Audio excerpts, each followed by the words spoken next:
Ships, trains, electric cars, drones, VTOL planes, robots, or even the Mars Rover are shaping the future of our mobility and maybe even the planet in which we'll be living. Seriously, this guy is already dating on planet Mars. I guess he also enjoys the touch of the helmet. No, more seriously, what do all these vehicles that I just mentioned have in common? Well, two things. They all have an electric propulsion system, with the electric motor being the heart of it, and a SCADA system to supervise and control all of that. In my previous video, which I recorded from the beautiful Mediterranean country of Croatia, we saw how the speed control of an electric vehicle works, how it's implemented in the real industrial projects, and we unveiled all the behind the scenes that are necessary for you as an engineer to design and implement an elegant and successful speed control algorithm for an electric vehicle. If you missed that video, the link to it will appear at the top right corner of the screen.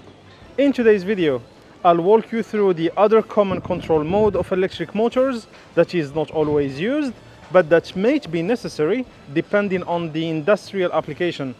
It's called Tor Control Algorithm. The location of this video, well, as we say in the French language, on ne change pas l'équipe qui gagne. It's gonna be from the Mediterranean Sea, right from the beautiful country of Croatia. Enjoy the video, my friends. So let's start first with the torque reference coming from the operator. We want to compare the torque reference to what? To the measurements. Torque measurement. The difference between the two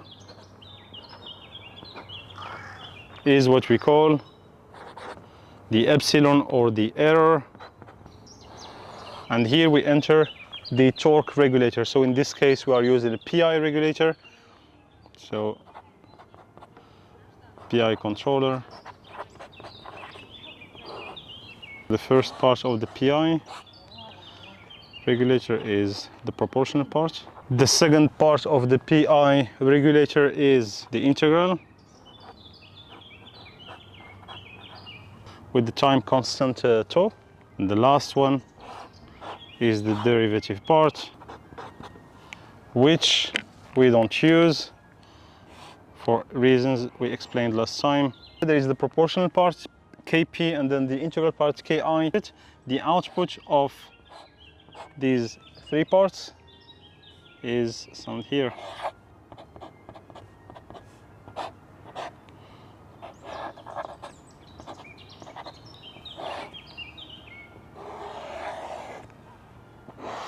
At this point we have the corrective action. We can give it to our system, which we will name the process, right? Process or plant.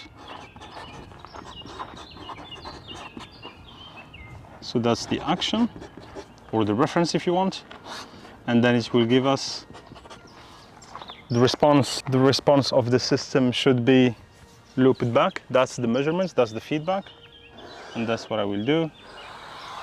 Before to connect it directly to the measurements, I would like to precise that the torque measurements can come from two things. It could be either a torque sensor or a torque calculation. So here we have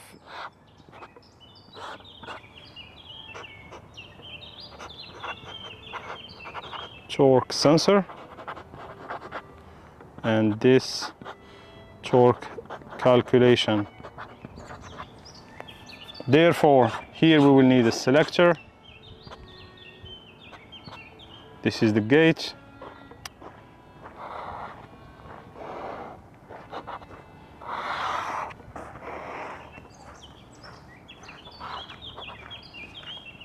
Okay.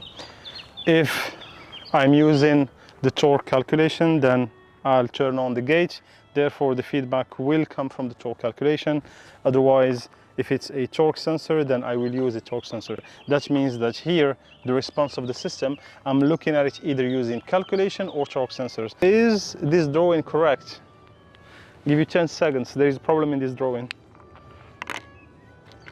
I'll correct with this one.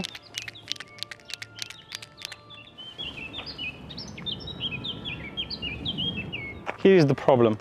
The output of the PI regulator doesn't go directly to the system. So the system in this case is the electric propulsion system, which is, let's say, the electric motor. I have a torque reference. That's what I want to achieve. Why would they even go through a PID regulator to do so? Why don't simply take the torque reference and input it directly to the system? So that's what I'm going to do here. I'll take it directly.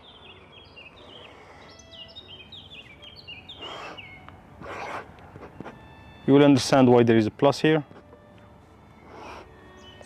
For now I give 0. Okay, so I'm simply taking the torque reference, adding 0 to it so it's the same, and I will input it directly to the system. So today we'll go into a little bit more details. The control of an electric machine is using current regulation. So we have two parts of the current, the active and the reactive current.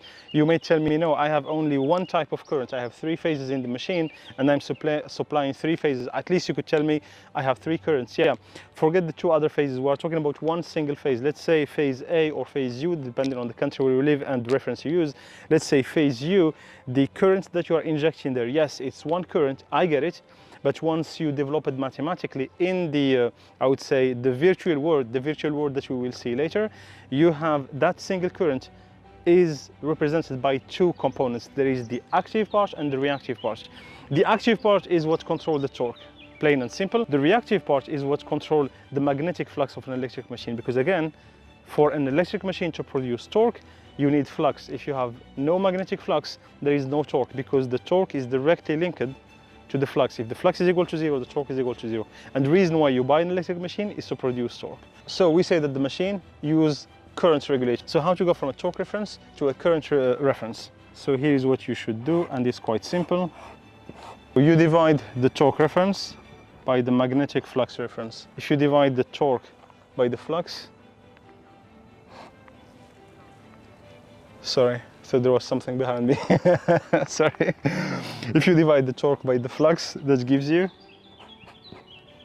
the active current reference. Here we go, you have your first reference for the machine. You take that active current reference, you give it to the current controllers, right? So the current controllers, as we said, there are 2 components for the current.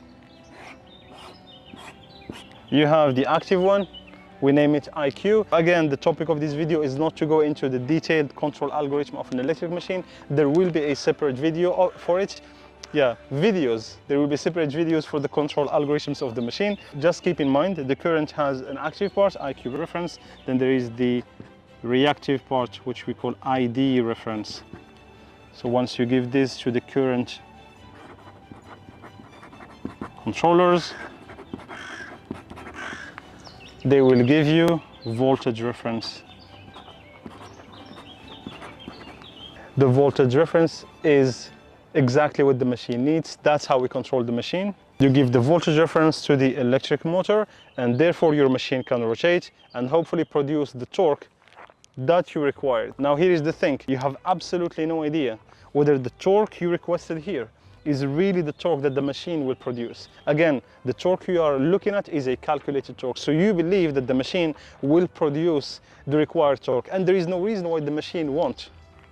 Or is there a reason why the machine wouldn't produce the required torque? You have put regulators everywhere. You have current regulators, you are measuring the current, so why the machine wouldn't produce a torque that is not exactly the same as the one that you required, the torque reference? Well, I just said it.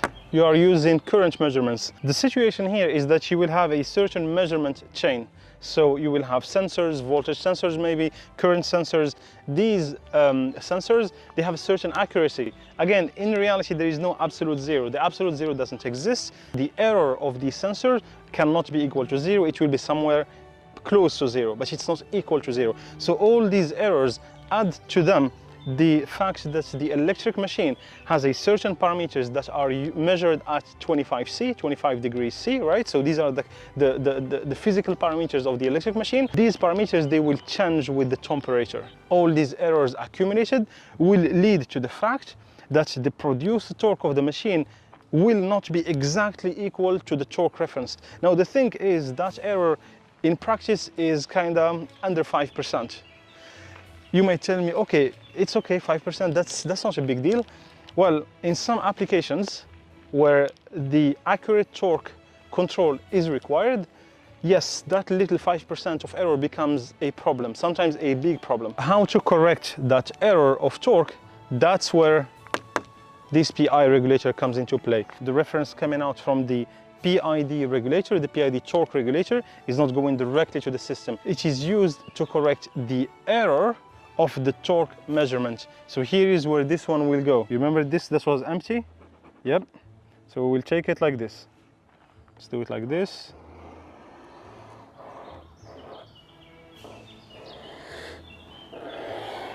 Voila. We have a torque reference. There is no reason why I would need anything. I can request the system to produce me this torque reference. That's what I did. I take the torque reference here. This is a mathematical equation. Don't blame me for it. I don't know, go complain to Nikola Tesla if you want.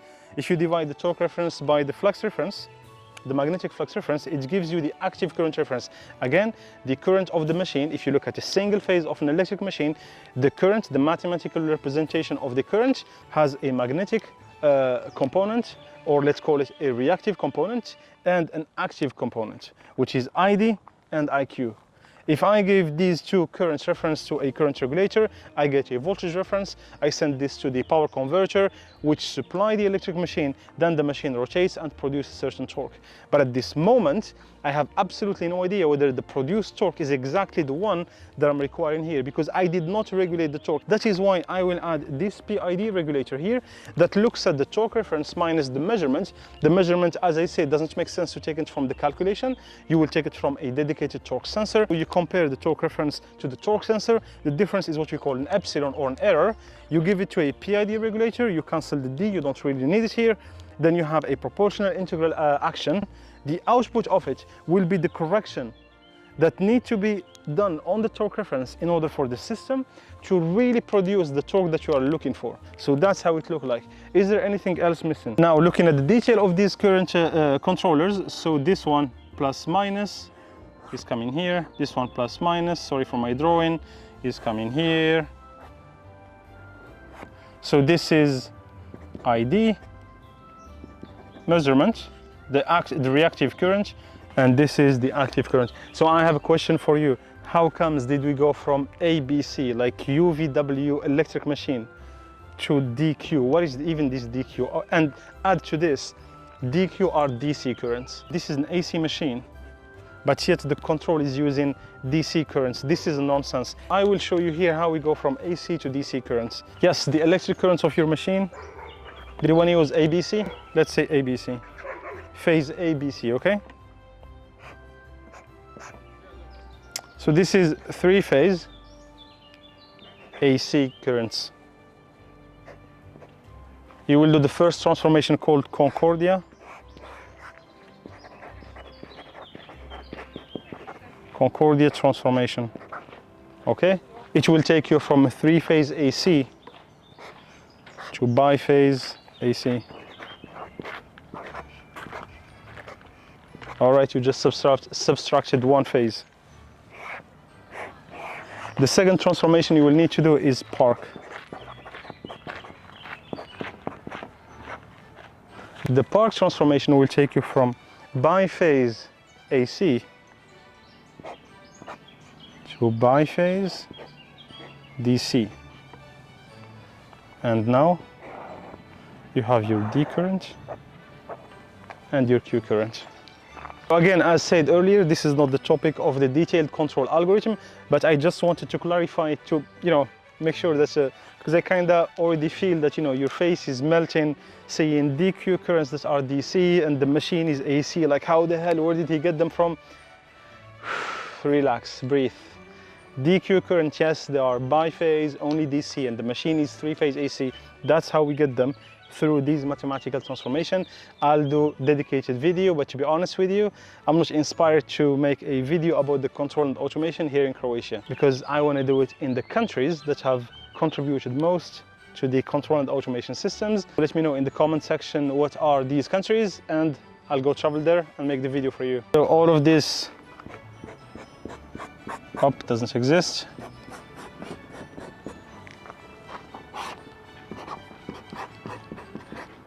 And this is the response of your system, which is torque. Now that you are more familiar with how things are done in the industry, so I have a question. What's missing from this drawing? Have you 10 seconds?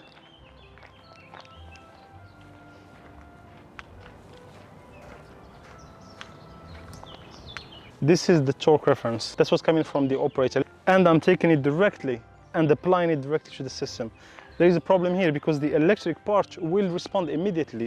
Again, the electrons move very fast. So if I do nothing, the second the torque reference goes from, let's say, if this is the torque reference coming from the operator, was equal to 0, then it went straight like this to 100%. I don't want to be applying this. This is too fast. I need to ramp it. I want to apply something like this. Something that is ramped. That's why here I need a ramp. So that's the first thing I'll do is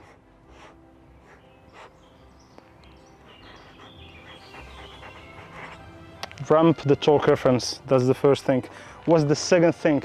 Is to make sure that this torque reference does never exceed the max and the min. So max minimum limitation. No matter what's coming from the captain, whether it's 200%, 300, if something goes wrong with the reference for no matter reason, I don't want to be requiring from the electric part to apply 300% because the electric part will go for it. Will go for it immediately. You might be limited by some other things like the current regulators, they too have their own limitations. So in this case, even if the torque reference does something silly, the current controllers will still behave in a mature manner and say, no, I cannot apply more than 100% of current. Otherwise you have a problem. So therefore, I have a last philosophical question. I will leave you with these philosophical thoughts. So is this considered a torque controller or something else? To me, when I look at the bigger picture, I don't think this one should be called a torque controller, but rather a torque trim controller or a torque trim loop, because we are not controlling the torque with this one. The torque, I don't need to control the torque. I can give the torque reference directly to the system. In fact, that's what I did, except the fact that I limited the max and min and I ramped the reference because I want to protect myself. Otherwise, I don't need a torque controller here. The reason why I added this torque controller that now I call torque trim loop is because I want to trim the torque reference. In case I'm not producing the required torque, exactly the same one, I will correct it by the action of this torque trim loop controller that looks at the torque reference minus the torque measurements and release an appropriate action to brings back the measurement torque to exactly the reference that we want. This has been said. I hope you are doing very well. I hope you are being safe. What about me? I think I'm good. I will go now to have breakfast because it's quite early. And am I going to the beach today? Yeah, I think yes. Have a good day, my friends.